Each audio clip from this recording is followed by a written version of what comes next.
Assalamu alaikum wa rahmatullahi wa barakatuh.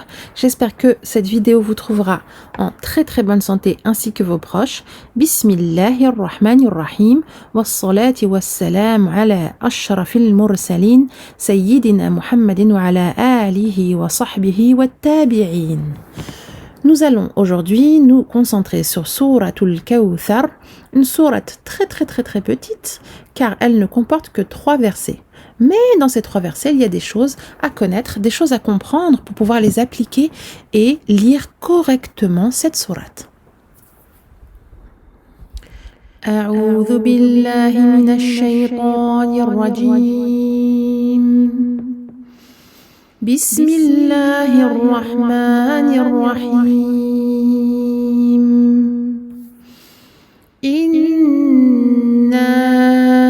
أعطيناك الكوثر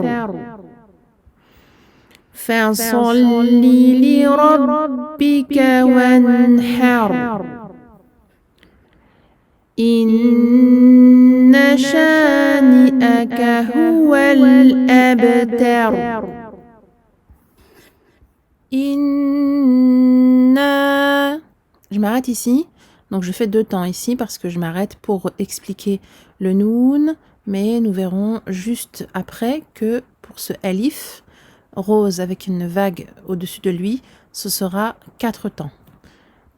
Pour ce noun vert, sur lequel il y a une shadda, une fatha, donc ici vert égale nasalisation. On le sait maintenant, la nasalisation est comprise soit dans le noun, soit dans le mim. Ici, le noun possède une shadda. Alors, nous allons effectuer ce qu'on appelle la runna akmal ma takoun, ce qui fait que je donne une durée au son du noun très longue. Inna. Vous voyez? Si j'enchaîne les 2 mots, je vais donner 4 temps ici au med. Pourquoi? Parce qu'il est suivi par une hamza. La hamza ici, du 2e mot, est la cause de la prolongation de 4 temps. Inna a'taynaka. Je m'arrête ici. Ici, le ayn, on lui donne son temps de bayniyah, écoulement partiel du son. Parce qu'il fait partie des 5 lettres qui forment le groupe de lettres lin, umar, lam, noun, ayn, mim, ra, pour lesquels on doit donner un temps d'écoulement partiel. Quand je dis partiel, ça veut dire que c'est ni trop long, ni lâché trop tôt. A'taynaka. Le ta doit être absolument emphatisé, sinon il se dirigerait vers un ta et ça modifierait complètement le sens du mot. C'est la raison pour laquelle il est bleu foncé. Naka. Donc ici, on prolonge le na et pas le ka. Donc le na 2 temps. Pourquoi? Parce que alif sarira, toute petite alif ici. Petite alif et grande alif, enfin alif de taille normale, ont le même statut, le même rôle, prolonger la lettre de 2 temps. La voyelle surtout, de 2 temps. Ici, je fais une liaison, donc quand je passe de ce 2e mot au 3e. Pourquoi? Parce qu'il y a hamzatul wasl et ensuite je lis le lem. Le lem, je ne le rends pas muet.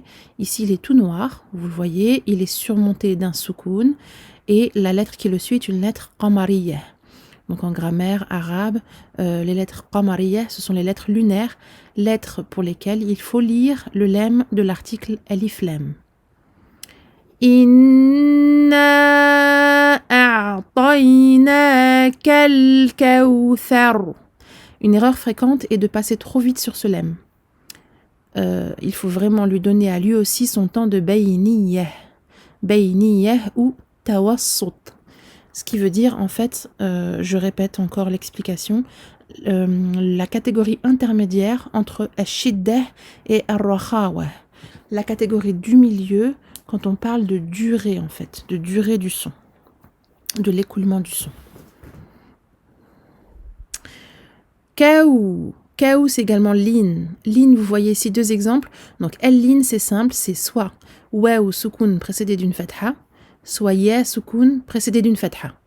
Donc, toujours wa ou soukoun ou ya soukoun précédé d'une fatha. Thar, thar, donc fa aminci.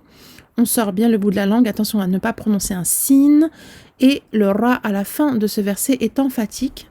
Il est emphatique pas parce qu'il porte une fatha, parce que quand on s'arrête, on fait une pause dans la lecture, eh bien on le rend sakin, on lui met donc un soukoun à la place de la fatha. Du coup, à ce moment-là, il faut regarder la voyelle qui le précède. Et comme c'est également une fatha, à ce moment-là, on dit qu'on l'emphatise. Emphatiser un ra, c'est-à-dire le gonfler, remonter le fond de la langue, le rendre gros et non pas aminci. Inna a'taynaka al-kawthar. Deuxième verset. Fasalli li rabbika wanhar. Alors, plusieurs choses dans ce verset. Le sad ici emphatique, donc mufakhamah, donc un sad que l'on va emphatiser pour ne pas prononcer un sin et qui aurait donc pour incidence de modifier complètement le sens du mot et donc du verset et donc de la parole d'Allah subhanahu wa ta'ala. Ici, une erreur fréquente, c'est de prolonger le li ici, la kasra du lam. On ne dit pas faire salli li rabbika. Non. On va faire lili. Faire salli li rabbika. Faire salli li rabbika. Vous voyez? Un temps, un temps. On ne prolonge pas quand il n'y a pas de prolongation. Bien évidemment, on double le lem parce qu'il porte une shadda. Li rabbika. Ici, on a deux choses à faire importantes. Emphatiser le ra et doubler le ba parce qu'il porte également une shadda. Ici, également, compléter vraiment bien les harakat. On passe de kasra, fatha, kasra, fatha. Donc, bien ouvrir la bouche pour la fatha et bien abaisser la mâchoire pour les kasra. Wanhar. Wanhar. Donc, ici, un waw aminci, non pas wa. On ne dit pas wa, on dit ouais. Wan, donc on va faire la liaison, hamzatul wasl, en plus elle est grisée. Alors ici, au niveau du noun, qu'est-ce qu'il faut faire? Il est tout noir, on le voit. Donc là, si on se fie aux couleurs, on va se dire qu'il n'est pas vert. Du coup, on ne va pas faire de nasalisation. Il n'est pas... alors, il est suivi d'une lettre de la gorge. Alors ça nous donne une indication. Une indication que ici, il s'agit d'une clarification. En arabe, idhar. Ce noun ne va être ni assimilé ni dissimulé. On va le prononcer clairement et donc poser le bout de la langue sur le palais. Al-idhar, clarification en français, ou certains diraient l'apparition. Et on termine sur un ra mufakhamah, donc emphatique, comme pour le verset précédent. Il est sakin précédé d'une fatha. On l'emphatise et la couleur bleu foncé nous le montre. Inna shani'aka huwal abtar. Ici un noun, runna akmal ma takun, comme dans le premier verset. Il est vert, il porte une shadda, on va lui donner sa durée très longue. Inna. On ne va pas dire inna. Inna, non, c'est incorrect. Inna. On le tient longtemps. Shani'aka. Ici, l'erreur fréquente, c'est de dire shani'aka. C'est vraiment une erreur très fréquente. Donc ici, quand on dit shani'aka, on remplace la hamza par un ya. Et vous savez très bien maintenant qu'on n'a pas le droit de remplacer une quelconque lettre dans le Coran al-Karim. Donc ici, hamza, c'est hamza. Le son de la hamza va faire a, alors que le son du ya aurait fait ya. Ici, c'est donc shani'aka, aka. Donc sha, deux temps, et ensuite un temps et un temps. Huwa, huwa, tout est aminci. Attention à ne pas emphatiser l'une de ces deux lettres.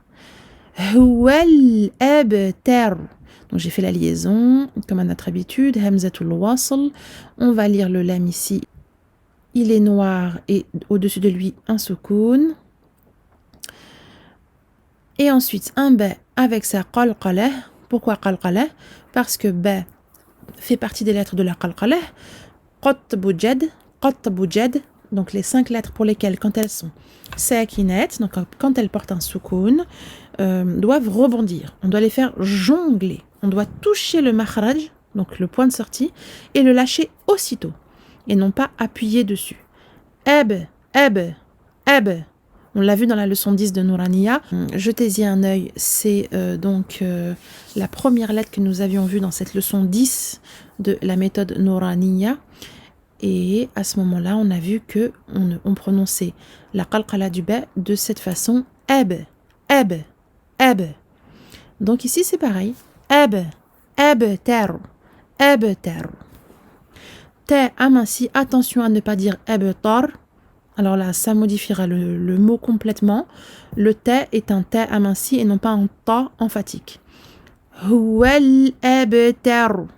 Là, vous avez compris, concernant le ra, il est sakin précédé d'une fatha, donc il est emphatique. J'espère de tout cœur que cette vidéo vous aura aidé à améliorer votre lecture et votre prononciation. C'est le but vraiment.